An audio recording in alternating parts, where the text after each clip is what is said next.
Hi friends, ప్రస్తుత హిందూ సమాజం వివిధ కులాలుగా విచ్ఛిన్నమైపోతోంది. అగ్రవర్ణ అట్టడుగు కులాల మధ్య నిత్యం యుద్ధం జరుగుతూనే ఉంది. మతపరమైన కొంతమంది కాంట్రాక్టర్లు, రాజకీయ సంస్థలతో సంబంధం ఉన్న కొందరు నాయకులు కులతత్వం, రాజకీయాల పేరుతో హిందువులను విడదీయాలని చూస్తున్నారు. అయితే 2011 జనాభా లెక్కల ప్రకారం భారతదేశంలో 20 కోట్ల కంటే ఎక్కువ మంది దళిత వర్గానికి చెందినవారు ఉన్నారని విషయం తెలుస్తోంది. ఈ దళిత వర్గాల్లో ప్రధాన కులం మాదిగ, అంటే చెప్పులు కుట్టుకునే వాళ్ళు కూడా ఉన్నారు. ఈరోజు మాదిగ అనే పదాన్ని చాలా ఈజీగా తిట్టడానికి వాడేస్తున్నారు. నిజం చెప్పాలంటే చెప్పులు కుట్టేవాళ్ళు క్షత్రియ కులానికి చెందినవాళ్ళు. అయితే ఈ చెప్పులు కుట్టేవారి చరిత్ర చాలా విస్తృతమైంది. వారికి కూడా ఒక అద్భుతమైన చరిత్ర ఉంది.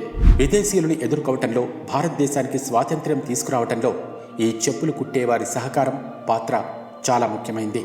అయితే పురాతన కాలంలో మాదిగ కుల వర్ణన గురించి ఎక్కడా లేదని తెలిస్తే మీరు నిజంగా ఆశ్చర్యపోతారు. మరి వీళ్ల చరిత్ర అసలు ఎలా మొదలైంది? చెప్పులు కుట్టే కులం ఎలా పుట్టుకొచ్చింది, ఎందుకొచ్చింది అనే ఎన్నో ప్రశ్నలు చాలా మందిలో ఉన్నాయి. సూర్యవంశ క్షత్రియులకు చెందిన కొంతమందిని ఈ రోజున మాదిగ అనే పేరుతో పిలుస్తున్నారు. ఎందుకలా పిలుస్తున్నారు?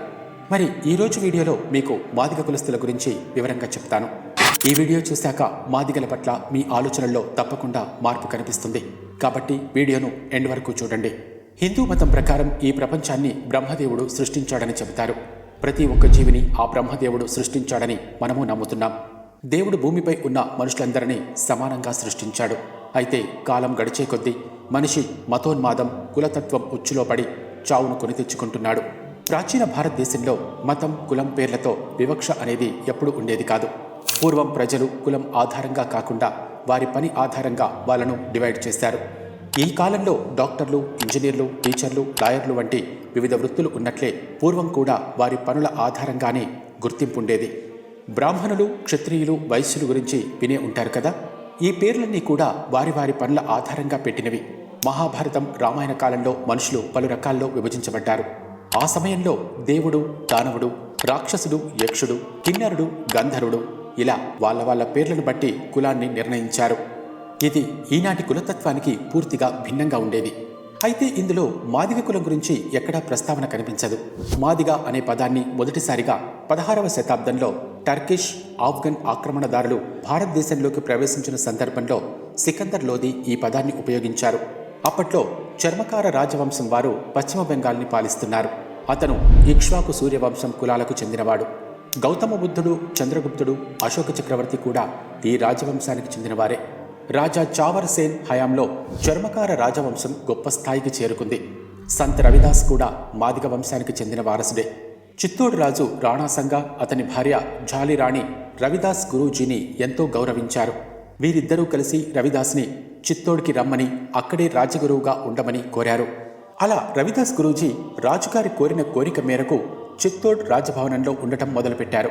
ఇక ఇదే టైంలో రవిదాస్ గురువు యొక్క ఉపన్యాసాలు ప్రజలను ప్రభావితం చేసేవి, వాళ్లను ఆలోచింపచేసేవి.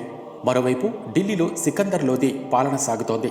రవిదాస్ గురూజీ గురించి సికందర్కు సమాచారం వచ్చినప్పుడు ప్రజలు ఇస్లాంకు బదులు రవిదాస్ గురువు యొక్క బోధనలకు ఎక్కువగా ఆకర్షించబడుతున్నారని భయపడిపోయారు. అలెగ్జాండర్ కూడా అలాగే భయపడ్డాడు. దాంతో తన అనుచరగణంలోని ఒక్కరైన ముల్లా సద్నా అనే అతన్ని పిలిచాడు. చిత్తోర్ వెళ్లి రవిదాసును ఇస్లాం మతం స్వీకరించేలా చేయమని చెప్పి పంపాడు. సద్నా కూడా రవిదాస్ గురూజీని బలవంతంగా ముస్లింగా మార్చేయడానికి కంకణం కట్టుకుని వెళ్ళాడు. అతను రవిదాస్ గురూజీని కలిసి విషయాన్ని చెప్పాడు సద్నా. అప్పుడు రవిదాస్ ఇలా అన్నారు, సరే, మనమిద్దరం ఈ విషయం గురించి డిబేట్ పెట్టుకుందాం, వాదించుకుందాం, చర్చించుకుందాం. నేను ఓడిపోతే ముస్లింగా మారతాను, అదే నువ్వు ఓడిపోతే హిందూ మతాన్ని స్వీకరించాలని షరతు పెట్టాడు. సద్నా ఓకే కానివ్వండి అని గ్రీన్ సిగ్నల్ ఇచ్చాడు. చివరిగా రవిదాస్ ఈ చర్చలో గెలిచారు. సద్నా హిందూ మతాన్ని స్వీకరించాడు. అలా తన పేరును రామదాస్గా మార్చుకున్నాడు. రామ్దాస్ మరియు రవిదాస్ హిందూ మతాన్ని కలిసి ప్రచారం చేయటం మొదలుపెట్టారు. రవిదాస్ సమాజంలోని ప్రజలందరినీ సమాన దృష్టితో చూసేవారు. సద్నా హిందూ మతాన్ని స్వీకరించాడని తెలుసుకున్న సికందర్ లోధి కోపం తెచ్చుకున్నాడు. ఆ కోపంతో రవిదాస్ని జైల్లో బంధించారు. అక్కడ అతనికి తోలు ఇచ్చి దాంతో బూట్లు తయారు చేసే పనిని అప్పగించారు. ఇక మరోవైపు హిందువులపై సికందర్ లోధి దౌర్జన్యాలు రోజురోజుకు పెరగటం మొదలయ్యాయి. అందరినీ ఇస్లాంలోకి మార్చడానికి తెగ ట్రై చేస్తున్నాడు. రవిదాస్ని జైల్లో పెట్టడంతో చుట్టుపక్కల రాజులంతా కలిసి ఢిల్లీపై దాడి చేశారు. అలా ప్రజల తిరుగుబాటును చూసిన లోధి రవిదాస్ని విడుదల చేశాడు. చివరికి ప్రజల్ని తన బోధనలతో ఎంతో ప్రభావితం చేసిన రవిదాస్ 1520లో మరణించాడు. దాంతో సికందర్ లోధి దౌర్జన్యాలు ఇంకా పెచ్చిమీరాయి. చర్మకార వంశానికి చెందిన ప్రజలు ఇస్లాంను స్వీకరించము అని చెప్పడంతో సికందర్ లోధి ఈ రాజవంశానికి చెందిన ప్రజలను బంధించి వారికి తోలుబూట్లు మరియు ఇతర వస్తువులను తయారు చేసే పనిని అప్పగించాడు. అలా సికందర్ లోధి తోలు పని చేసే క్షత్రియ ప్రజలు అనే పదాలతో వారిని అవమానించడం మొదలుపెట్టాడు. అలా అవమానిస్తే అయినా వాళ్ళు మతం మారుతారేమో అని అనుకున్నాడు. అప్పుడే మాదిగ, చెప్పులు కుట్టుకునేవాళ్లు అంటూ సంబోధించారు. అలెగ్జాండర్ కూడా వీళ్ళను మాదిగ అని పిలిచి అవమానించేవాడు. అయినా వాళ్ళు మాత్రం ఇస్లాం మతాన్ని స్వీకరించలేదు. ఇలా తన ఆత్మగౌరవాన్ని కాపాడుకోవడానికి తోలు పనులు చేసుకున్నారు, కానీ ఇస్లాంలోకి ఎవరూ కన్వర్ట్ కాలేదు. అప్పటినుంచే ఈ కులవృత్తి మొదలైంది. అలా వాళ్లకు చెప్పులు కుట్టేవారు అనే పేరు వాడుకలోకి వచ్చింది. ఈ కులానికి చెందిన వారికి చదువు చెప్పకూడదంటూ ఆజ్ఞలు జారీ చేశారు ఆ రాజు. దాంతో వాళ్ల చరిత్ర అనేది ఎక్కడా రికార్డ్ కాలేదు. కాబట్టి వాళ్ల గురించి ఇప్పటి తరం వారికి ఏమీ తెలియదు. ఇలా తోలు పని చేయటం వల్ల క్షత్రియ సమాజం నుంచి వీళ్లు బలవంతంగా విడిపోవలసిన పరిస్థితి తలెత్తింది. వారికి తక్కువ కులం వాళ్లుగా, అంటే శూద్రులుగా ముద్ర వేశాడు సికందర్ లోధి. కల్నల్ టాడ్ తన ది హిస్టరీ ఆఫ్ రాజస్థాన్ పుస్తకంలో మాదిగ రాజవంశం, రాజు చమార్ సేన్ గురించి చాలా వివరంగా రాశారు. మాదిగ కుల చరిత్ర మీద డాక్టర్ విజయ్ శంకర్ శాస్త్రి రాసిన ఒక ఉత్తమ ఉపన్యాసాన్ని హిందూ చర్మకార్ జాతి అనే పుస్తకంలో చూడొచ్చు. నేటికి భారతదేశం అంతటా మాదిగ కులస్తులు కనిపిస్తారు.